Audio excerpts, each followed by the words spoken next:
Cinema క్యాసెట్లని, cinema డివిడీలని 200, 300, 400, 500 ఇంకో కొంచెం క్లారిటీగాతో వినాలంటే అది దాదాపుగా 1200, 1500 బ్లూ రే. భగవద్గీత పుస్తకం జస్ట్ 10 రూపాయలు. ఎంతమంది హిందువుల ఒళ్ళో, ఎంతమంది హిందువుల గుళ్ళో, ఎంతమంది హిందువుల ఇళ్లలో ఉందో మనం ఆలోచించుకోవాల్సిన స్థితి. ఒక జీవితకాలంలో భగవద్గీత శ్లోకం మనం చదువుతున్నామా, మన బిడ్డలకు నేర్పిస్తున్నామా? నేర్పిస్తే ఏమొస్తుంది? సంస్కృతం చదివితే శబ్దం పరిపుష్టం అవుతుంది. శబ్దం పరిపుష్టం అయితే వాక్కు శుభ్రపడుతుంది.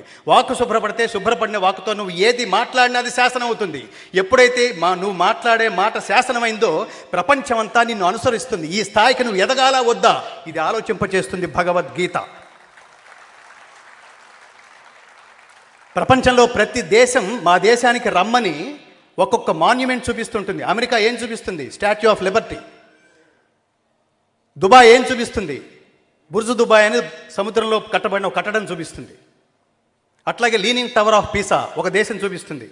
ఈఫిల్ టవర్ ఇంకో దేశం చూపిస్తుంది. భారతదేశం ఏం చూపిస్తోందంటే తాజ్మహల్ అనే సమాధిని చూపిస్తోంది. అత్యంత దురదృష్టకరమైన విషయం. మాకు ఇది కనిపిస్తోంది, మీకేం కనిపిస్తుందో చెప్పమని నారాయణ రెడ్డి గారిని అడిగారు. భారతదేశం అంటే సమాధా అని అడిగితే ఆయన అదనలేదు. నా దేశం భగవద్గీత, నా దేశం అగ్నిపునీత సీత, నా దేశం కరుణాంతరంగా, నా దేశం సంస్కార గంగా. ఇది భారతదేశం. ఒక్క